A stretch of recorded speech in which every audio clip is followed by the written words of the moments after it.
All right, and we are live. All right, I'm so excited and honored to have Christopher Wirth here. We've got him straight from No Quit Living, a legend on the podcasting. I'm so honored. Thank you so much for being a part of the show. I appreciate the opportunity and congrats on the show so far. Thank you, thank you. Yeah, we're launching soon. So you're in the batch of the firsties. So why don't you tell us just a real quick background of kind of where you came from and where you're at today with your No Quit Living? Sure. So I came from a background, I played basketball and tennis in college, and then I coached college basketball for a while, ultimately high school and AU basketball. And I run a wealth management firm as my past career, and I launched No Quit Living about 3 years ago, launched the podcast in April of 2017, and it's just been an unbelievable opportunity. I've had the incredible privilege and honor of interviewing some amazing people that I've looked up to for such a long time. Two of my first 15 guests were actually people that had two of the top podcasts out there, and just really incredible to get the opportunity to have them on my show. I had the opportunity of being on their show as well as a guest. And today we're just doing a lot of speaking. We're doing a lot of coaching and training, both for individuals, companies. And this past year, we worked with 3 college basketball teams, which was really cool. And we just love getting our mission out there. And basically the whole concept of not only our podcast, but the company is just to inspire and motivate people to never give up. And I think in today's day and age, there's just an abundance of negativity and I don't want to say hate per se, but it's almost like hate sells. And we just want to be a place where people come to for positivity and they're inspired to just get after it each and every day. Yes, I love that. I love that. Thank you for sharing that. So one of the big things, and you really touched on it in your intro, with Move Happy is really just about building a strong community. So from your expertise, what are some tips and strategies for those that are listening to our podcast on how to build strong communities if maybe they're not a part of one or if they want to start leading one? That's a great question. And I think it's a question that probably doesn't get asked enough. And I think in today's day and age with social media, people see all the best and they assume that everybody's a multimillionaire or a billionaire and have a perfect life, perfect family, perfect significant other. And when people are looking to get into their community or get more involved, what I've found is that there are so many opportunities to just reach out to other people that are either starting different events, that are going to events. But more importantly, what I love is I talk about, everybody knows the idea of 6 degrees of separation. I feel with technology and where it is today, we're really 1 degree separated. And so for those people out there, is I would just tell them to search for some of those communities or areas, whether it's starting a business, growing a business, whether you move into a new area, new community, reach out to some of those different places that you can find and everybody can find it on social media, and just be vulnerable. And that's the biggest word that I touch on all the time is be vulnerable, and don't reach your hand out like help, give me, but you can reach your hand out and you can say, hey, I'm new to the community, or hey, I'm thinking about starting a podcast, or I'm thinking about starting a business. Would you mind giving me 5 or 10 minutes of your time? I'd love to pick your brain. And I've done that literally for the last 5 years. And before we went live, I was talking to you about a gentleman that took me under his wing. He had a podcast that was out for about 6 months before I launched mine. And he literally opened up his jacket and said, here's the good and the bad. Here's the things I wish I knew. And I just was a sponge. And I think what people don't realize is when you're vulnerable, you're actually just saying, hey, would love to have a couple minutes of your time and would ask for some guidance. And 9 out of 10 times, I would say everybody's more than willing to really help people and say, hey, I'll give you a couple minutes of my time, but you have to be not afraid to, try to go out and introduce yourself, connect with people. And like I said, with technology today, where it is, you can get anybody's social media handles, their email address. Most times you can get their 800 number and you get their physical address if you need to send them a note or something, but you have to actually take the action.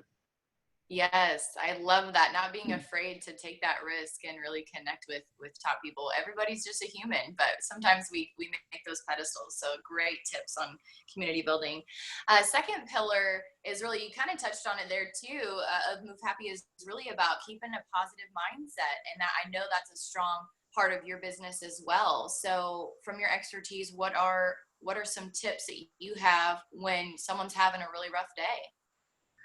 The thing that intrigues me about that question, but that concept is people ask me a lot. They say, I see some of your videos, I see stuff you do on your podcast and in the gym and other things. And the reality is, I'm just a human being as anybody else. And I have those tough days. I have those struggles. And the one thing I share with people all the time is you can't control somebody else's attitude. You can't control somebody else's mood. But on those tough days, what you can do is you can put different things in your ears, whether it's podcasts, whether it's audiobooks. You can put different things in front of your eyes, whether it's actual watching video or content or actual books. What I tell people all the time is you can control those things more so than ever in today's day and age, as opposed to 10, 15 years ago, you put on TV and there'd be 2 or 3 choices. In the radio, there'd be a couple stations literally that played something you wanted to. But in today's day and age, we all have the ability to find what we want to see, hear, and read and listen to. But it's just, again, goes back to what I said before, is taking action. But I love the opportunity to connect with people like you that are like-minded. And I always ask people what they're listening to, whether it's podcasts, audiobooks. I always ask people what they're reading. And for me, I do it very selfishly because I want to know what other successful people are doing. And if they're listening to a specific podcast like yours or reading a specific book that just came out, and it's done something positive for them, I want to say, okay, wow, if this is working for this person, it definitely can work for me too. Yeah, absolutely. Success leaves clues. So why not get that information? Love that. Love that. Great tips. Thank you. And then the third pillar, Move Happy, is really about fitness on a budget. I first started creating the program for my patients in a psych hospital, and we had $100 between 15 of us a month to spend on our patients. So we had, maybe a dumbbell. So really it was no money. And then if the patients were discharged, which many of them were, they had about $50 a month of discretionary income. So we're talking very, very limited income. And I figured they probably weren't going to join a gym with that $50. So I created a program with no equipment for them. And I really want to empower people to really be fit without having any barriers, whether they're, not financially able to, or really fitness wise. I mean, there's a lot you can do without any equipment. So what are some of your favorite exercises, sports? I know you coached. What are some of your favorites that don't really cost a lot to get started with? The best thing that I've found, and it's kind of silly, is I YouTube different exercises all the time. And whether somebody's on a budget or is not able to physically get to a gym, or if you have weather constraints, obviously there's certain places in the country where, you can't go outside all the time. But what I would say is, for anybody that's looking to start something, what happens usually is it's the paralysis by overanalysis, where they have to lose an inordinate amount of weight, or they haven't done anything in weeks or months. I would say start something small, something as simple as going for a walk during work, or in the morning, or after work by yourself or with a friend. Then if you really want to get more into it, is there are so many programs that are around and are out there. And whether it's Beachbody, whether it's these other places, you can have, as long as you have a phone or a tablet or a laptop, I know that they have programs that fit people's budgets. And I'm not in any way condoning or not condoning Beachbody, but it's just an example that people know. But if you don't have a budget for that, but as long as you have at least an internet connection, there are so many amazing free programs you can get online. And there's also programs that are like $9 a month, $20 a month, that will actually give you specific workouts for what your goals are. And like you said, if you don't have a budget, a lot of these things are body weight. So you don't need to have dumbbells or kettlebells or barbells and things like that. So it comes down to now, in so many ways, that there's no excuses anymore. The reality is that, if you really want to do it, it doesn't matter whether you have to do it in your basement or you can only do it during your lunch break. As long as you're willing to do it, there are so many opportunities. And the other thing I would say goes back to what I said, I think a question or two ago, is ask questions, be humble and be vulnerable. So if you have a coworker or a friend or a family member that's doing something that you're not, or has maybe lost weight or gotten in better shape, or did like one of those Spartan runs or one of those, triathlons, or, a 5K or something like that, ask them, say, hey, how'd you get into this? Or, are there any ones coming up? And that to me is the biggest thing. And kind of what you said before is, like attracts like, and success leaves clues. So if you have that friend, coworker, significant other that's doing something that you want to do, or you've thought about doing, just ask a question. Say, hey, how'd you get started? I'd love to do a 5K, but I've never run before, so I'd like to start a program, but I need to start small. Do you have any suggestions? And at that point, I guarantee you that person or people in your life will probably be able to give you a ton of information. Love it. Love it. Great tips. Thank you for that. And now tell us, what are you working on right now that we can support you with here at the Move Happy community? Yeah, no, I appreciate that. So the first thing is just the podcast, which is just under the name No Quit Living. We love to have different people on. We're fortunate to be booked for the next couple months. And the other thing, and it's kind of cool, but we're literally doing what we call is our Pay It Forward with Positivity movement, where we're taking handwritten notes with positive quotes, and we're literally leaving them on people's cars under their windshield wipers. And we're doing it throughout Connecticut, New York, New Jersey, but I've sent out probably 100 different notes to people throughout the country. So that's kind of the other thing that we're doing. And we'd love people just to get on board. And it doesn't need to be in any way our stationery, our logo. But the reality is you and I have no idea what other people that are not in our circle are going through. And the other reality is we also don't know some people sometimes that are in our inner circle are going through tough times. So literally, you have a positive quote on your car, and all of a sudden you go out, it's not going to make somebody's horrible day amazing or their tough times absolutely perfect.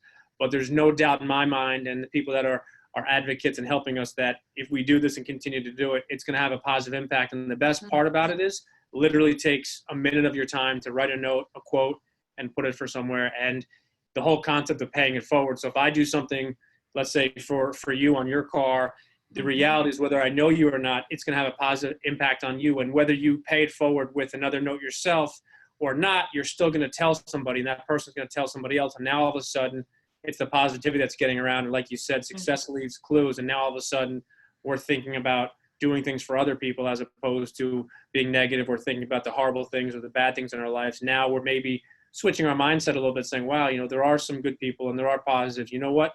I'll let that person go in, or you know what? I'll buy a cup of coffee for that police officer, that fireman. And I think it kind of like spirals in a good way. And it's like the snowball effect where I do something positive for you, whether I know you're going to do it to somebody else, that person's going to do it for somebody else. And that's the whole concept of 1 degree of separation in a positive way is you do one thing nice for somebody else. That could lead to literally 15, 20, 30, 40 other people doing it for other people as well. Love that. Love that. We'll definitely do it down here in Nashville for sure. Awesome. And then last question, just for funsies. I know you had mentioned some books and audio books and things like that. What are you currently listening to or reading? When you said fun question, I knew it would probably be something like that. So 2 things I'm reading. It's Michael Hyatt's new book is Free to Focus, and Hal Elrod, who is a good buddy of mine, he's actually the author of The Miracle Morning. His new book, The Miracle Equation, just came out yesterday, and Hal was a guest on my show. So those 2 books I'm absolutely devouring. And as far as podcasts, I would say right now we're just literally in the heat of just recording our own episodes. So I haven't listened to a lot of other shows, but that's actually one of my goals for April and May is to get back to listening to some more shows. But definitely we'll listen to yours when it comes out. So tell your listeners to make sure they subscribe to your show. Yes. Thank you. Oh, it's been so fun having you on the show here. I appreciate it, and good luck.